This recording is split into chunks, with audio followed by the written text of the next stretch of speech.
Good morning, everyone. Okay, I'm Marcus with Bridge Plus by Capital Land.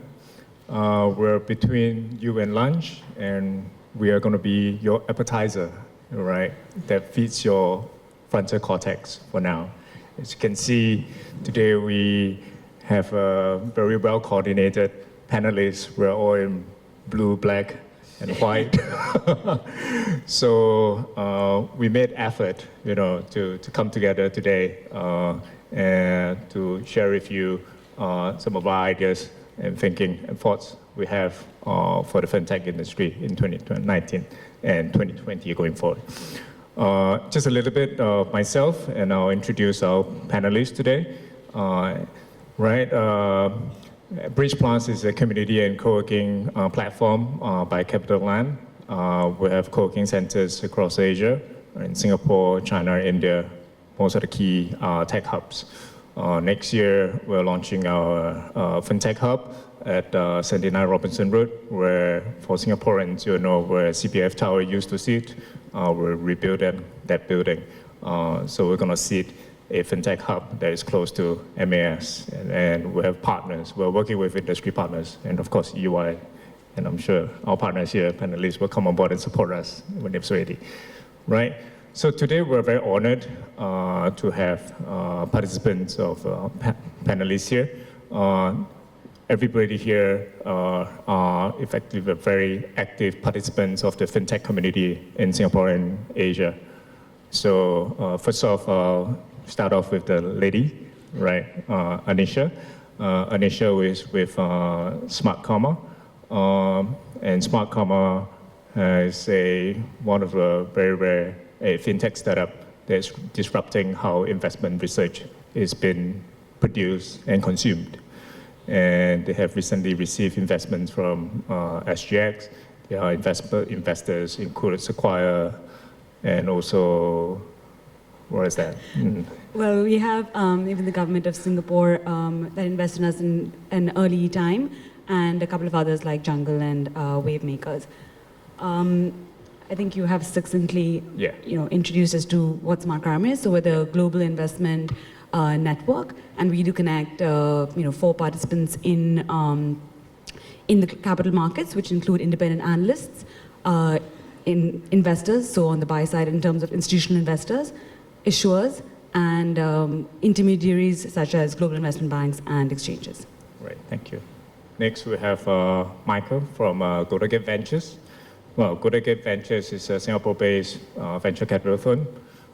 They have been a very active supporter and investor of the startup ecosystem in Asia.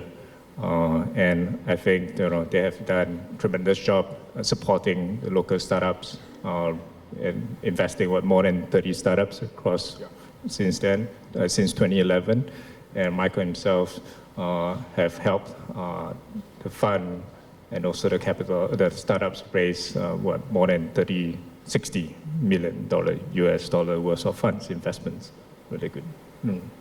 And last but not least, we have Varun, associate partner and fintech leader at EY.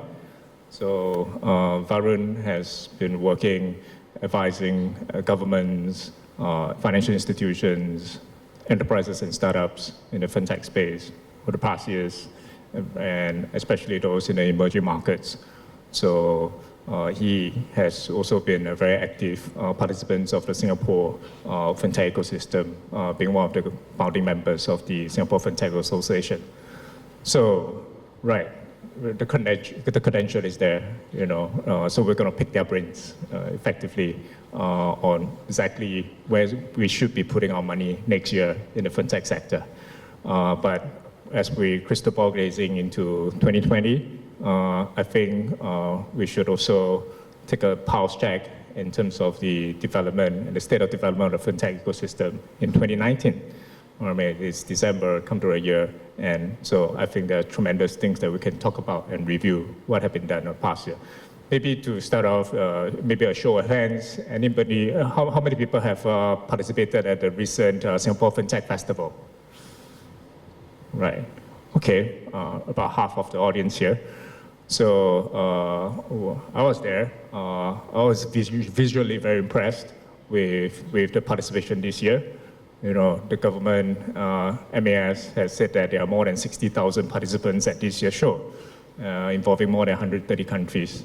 And the show, you can visibly see financial institutions taking up big stands, showcasing some of their latest fintech offerings, especially a preview of also some of their offerings to the consumers. And of course, we have the technology providers, the startups, the tech companies also coming on board, sharing, introducing some of these latest innovations they're provided. So that's a pretty good sign. But of course, when it talks about the growth of the fintech industry, beyond the demand by the financial institutions, the central bankers, and the supply of solutions by the fintech companies, adoption is going to be the key indicator of the growth of the fintech sector. So first and foremost, I'm going to ask Varun, based on your interactions with the governments and financial institutions over the past year, what do you think has been the state of the fintech ecosystem in this year?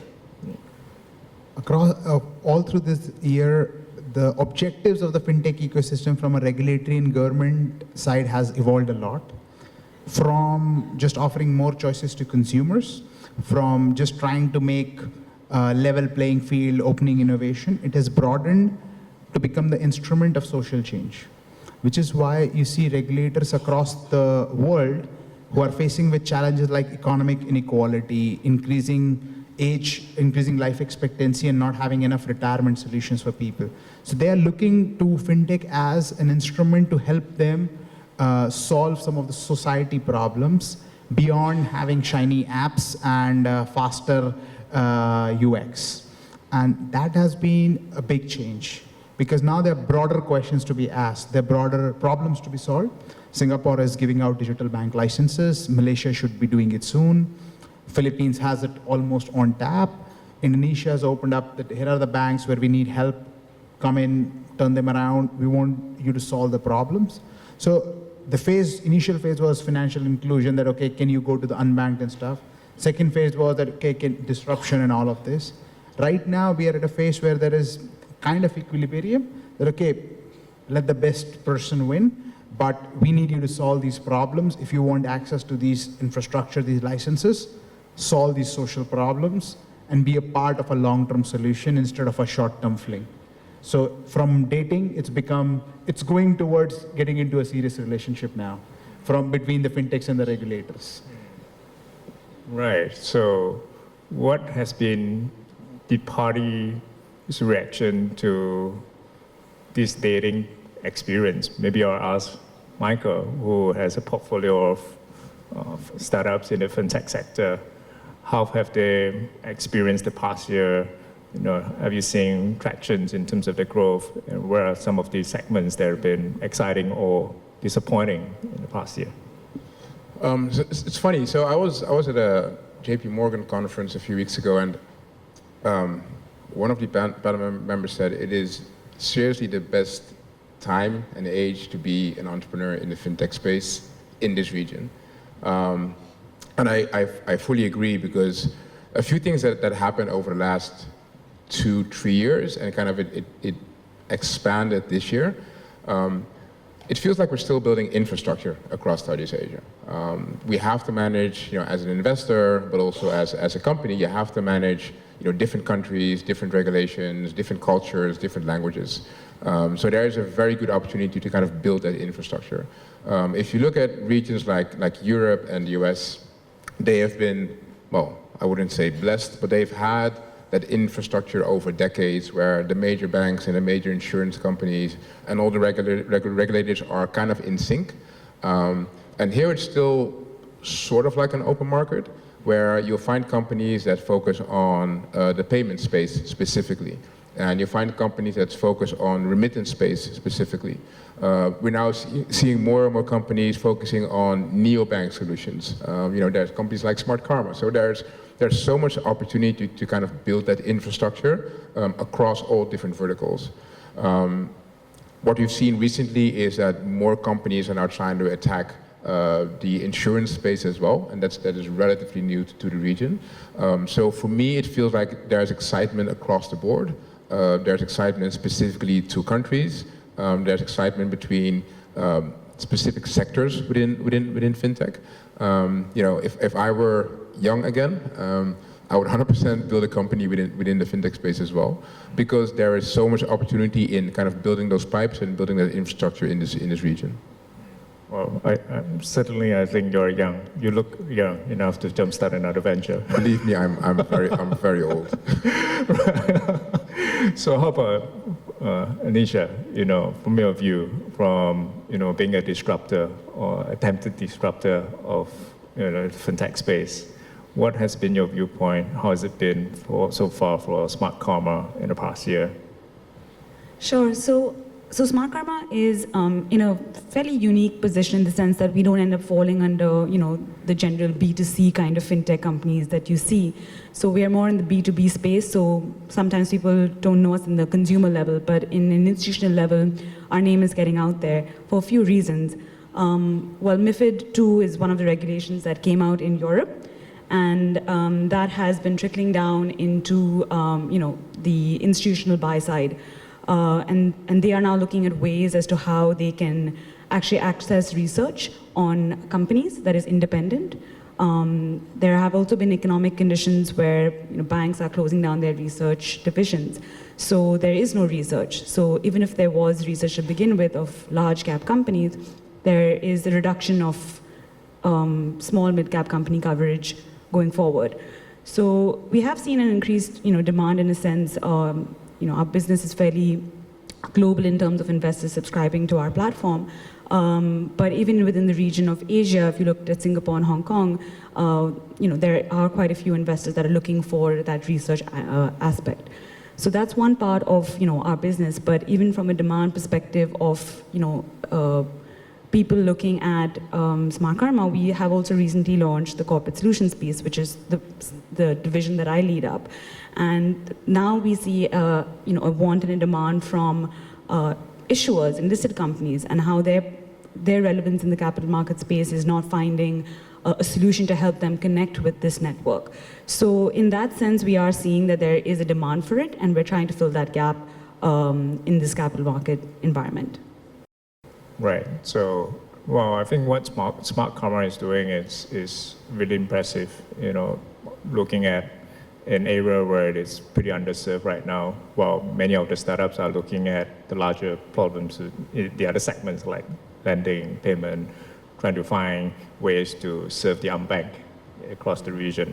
I think that gives a very broad view in terms of where are the opportunities. We could really be very focused and narrow about serving a particular segment, or we could go really broad to find ways to serve the larger consumer base that we have in Asia or Southeast Asia for that matter. Now, I just want to continue to stick on this part of it because personally, I'm not sure has the adoption for the masses start to come true? Have we broken that boundary where we start to see these fintech initiatives, whether by the central banks, by the financial institutions, and of course by the fintech startups, the efforts of them translating into a greater ease of adoption by both consumers and enterprises, right? Varun, what do you think? There's some areas where it's already predominant. So payments has been fully commoditized. Singapore has 4 or 5 new travel card players combined. They have more than 600,000 users already. For a 5 million market to have 600,000 users in a year, that's already mainstream. And that's larger than the actual user base of several banks. Yes, some people may complain it's not active. Neither are all bank users active. But the fact that they can achieve that much shows that it's already mainstream. If you look at how people are buying insurance, a lot of people, even if they buy from an agent, they go to one of these aggregator websites to compare. So the comparator websites for insurance have become as commoditized as your travel OTAs. So which is why the way I look at is what the regulatory initiatives and all of these events and all this laser light on them, it has brought it to the front line. Now an average consumer on street knows this. Does he trust them enough? Maybe not. Does he understand and starts to try them? Most likely. And specifically when you have large consumer brands. So for example, a taxi company yesterday launched their own card. So that's a brand people know. They don't need to go through another process. They'll just start to get it immediately. So when you have large consumer internet brands getting into these kind of services, now they have the trust. So first they knew, now they have the trust because they know the brand, they're already interacting with it. So what that has done is it's brought pretty much mainstream.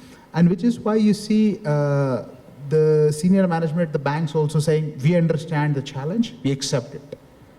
Let's figure out what are we going to do about it, but there is no denying that we do not want to be in the situation where telco companies were there a few years back, where they had to choose between proprietary platforms and open platforms. I usually ask, right, how many of you in the room have used SMS since this morning? How many of you, one person, how many of you used WhatsApp, Facebook, Instagram since this morning? That's the difference. And that's where the banks get it. It's not that they don't understand. They do not want 5 years later for somebody to ask, how many of you interacted with your bank this month?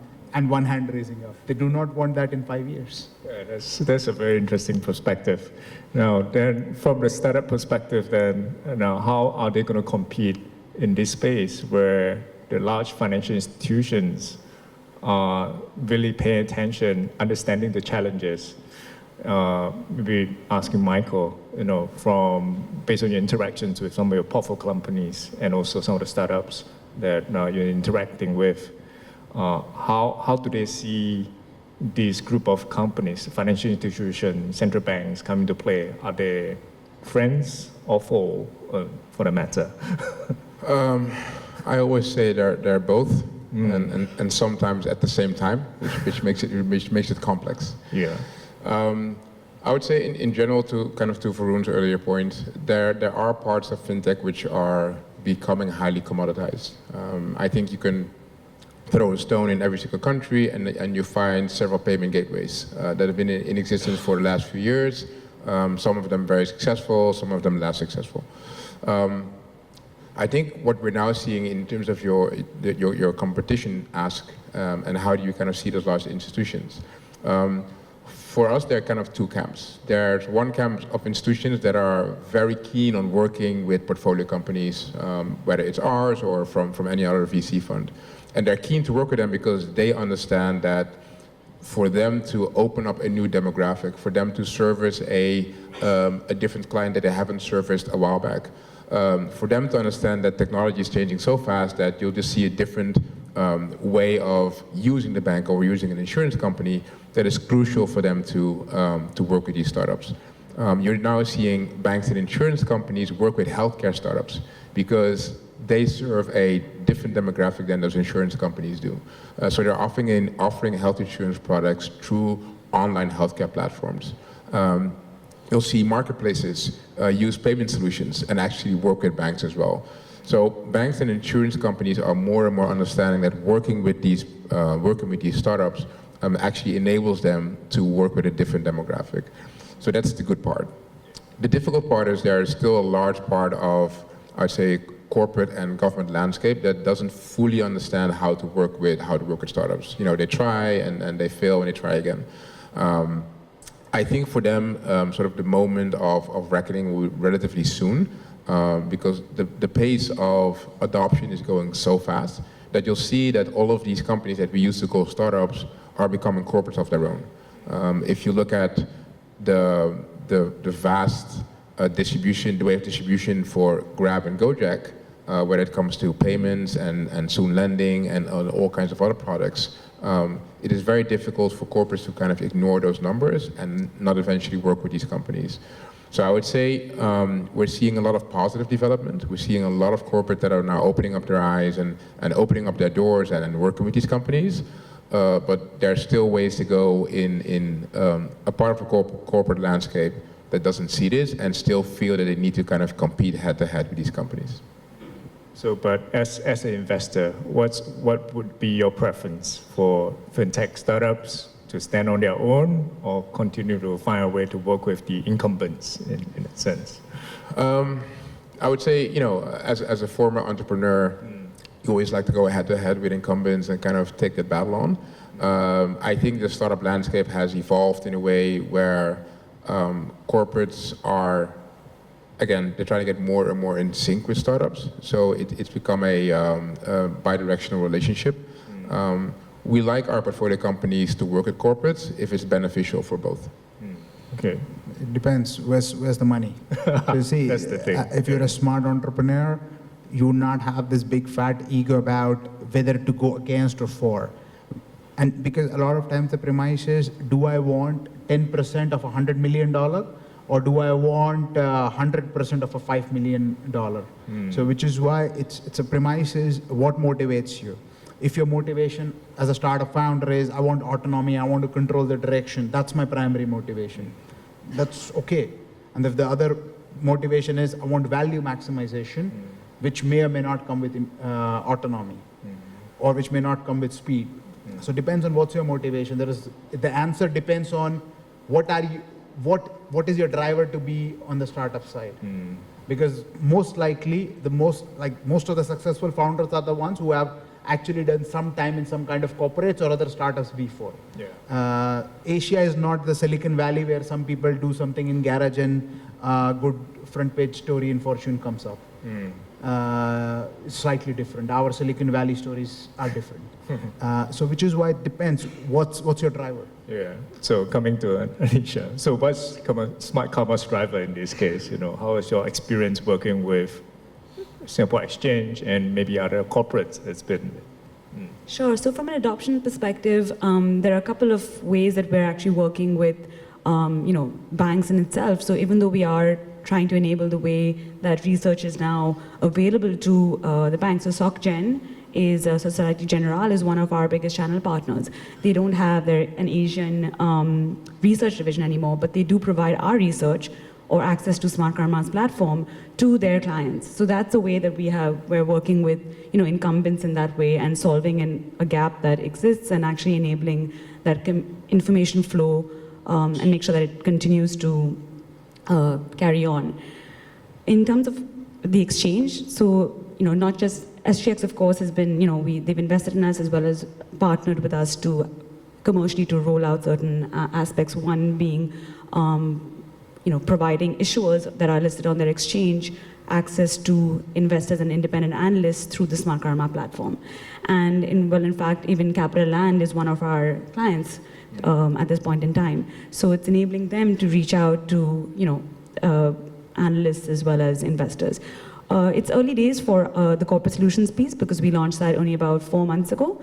And we worked very closely with the SGX to run through a pilot program and with a few issuers and get their feedback. So we worked with the market to provide a solution. So the adoption hopefully will be much higher as we continue to roll it out. And so that's one area where we see us working very closely with the market incumbents and the participants that drive this capital market space as well. So aside from SGX, of course, there are other exchanges in the region that face similar issues, and they prioritize different things in different ways, whether it's research not available on their issuers, or whether it's, as a result of no research, there's no liquidity, and as a result, there's not much trading, so there's no interest in their companies. So companies are reaching out, exchanges are trying to solve this problem. So there is that inherent need to adopt some new solution. Whether a fintech brings it, whether a tech company brings it, it's finding that that gap that needs to be solved, and they're kind of struggling. They've tried different ways, so that's why they are, looking to find ways to actually build that gap that currently exists. So it sounds like a pretty smooth sailing experience so far. It's been a good year. I think it's a good collaborative effort where it's not just about going and saying, well, this is what we have. It's about saying, okay, this is the problem. How do we solve this? Of course, within what we want to achieve as well as a firm. Yeah. It's listening to what the market has to say. But at the same time, with the capital market space, there needs to be that understanding of are things compliant? Are you building things that match with regulation or enable the participants that are currently there to use your solution? Because if you come up with something without actually consulting and working to provide a solution, well then it doesn't really help anyone. So I think that's something that we've also worked very closely with the institutions.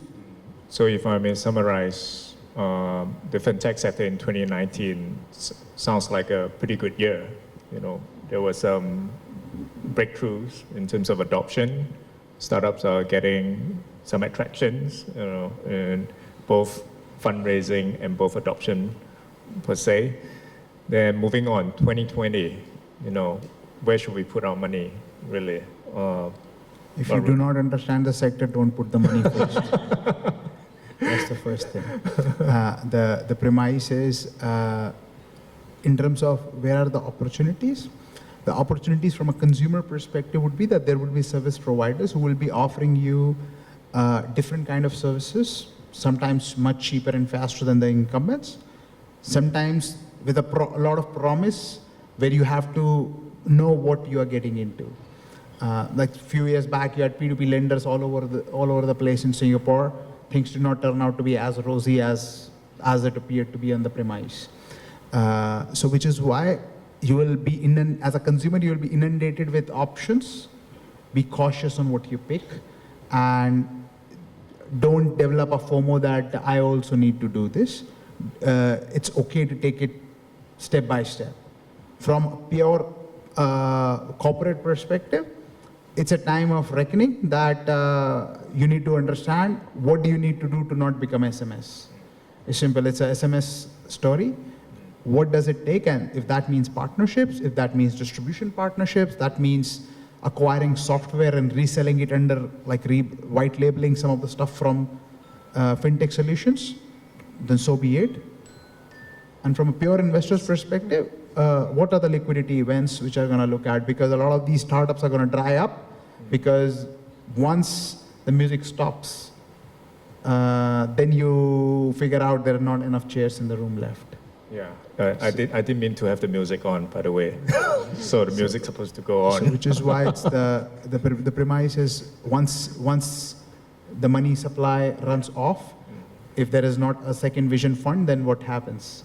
And there will be percolations, there will be domino effects, and it might not be pleasant. So what's your take on that then, Michael? With the big funds, and then now we have your play as well. How are you going to approach that next year? What do you think will be on the horizon? Well, of course, in general, we're still extremely bullish on fintech and kind of what's happening in the ecosystem. Yeah, in terms of, the big funds are like a separate panel altogether, but I would say that we are not able to do what we do without good companies and strong founders, and that's how simple it is. So for us, we have made a large number of fintech investments across the board.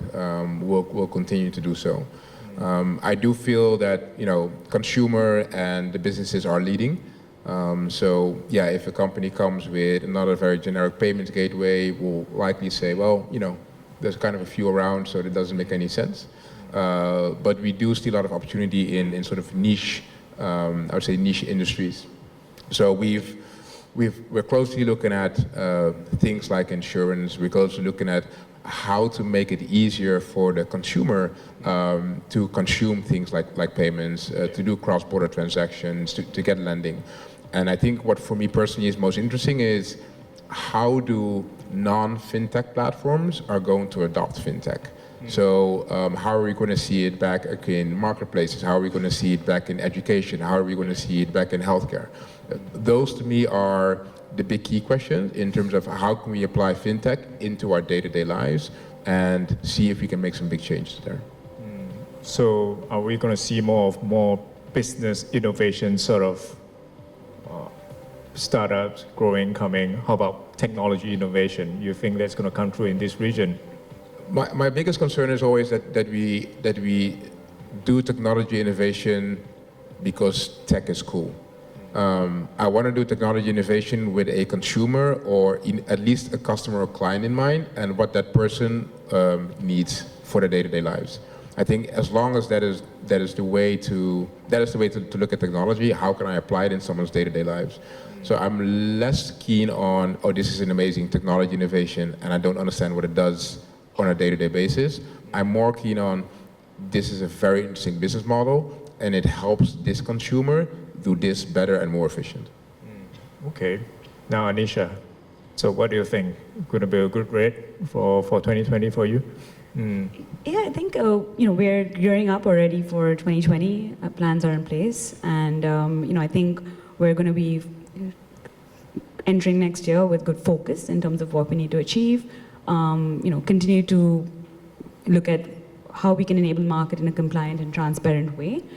I think in general in the space, what we see in terms of solutions that could help the capital market space is anything that can help people connect. Because similar to how LinkedIn allows people to connect in a very different environment, it's very hard for the capital market space to actually have that connectivity, given that the middleman is kind of dwindling out a little bit. So the brokers are facing that impact, which is impacting the buy side and as well as issuers. So I think something that allows people to connect, and we're hoping that we can help in that area. And of course, being a startup, we still collaborate with various other startups, and our platform is very open for people to plug in. So we believe in collaboration, not just only with big companies, but how do we solve problems together. So I think looking forward to 2020. Yeah. So, well, I think Bridge Plus will be able to help you with that because I think one of our key agenda is to build connections. We're going to work with the key community partners in the fintech industry in Singapore, China, and India to really try to bring people together, do a little bit more, less crystal grazing and really more partnership, collaboration, and making the business work, and make the money work, essentially. So, we'll come to the end of the panel discussion. We had really, really good points. So I hope there are good takeaways for the audience here. Maybe a good round of applause for our panelists here for sharing their input. Yeah, thank you. Right.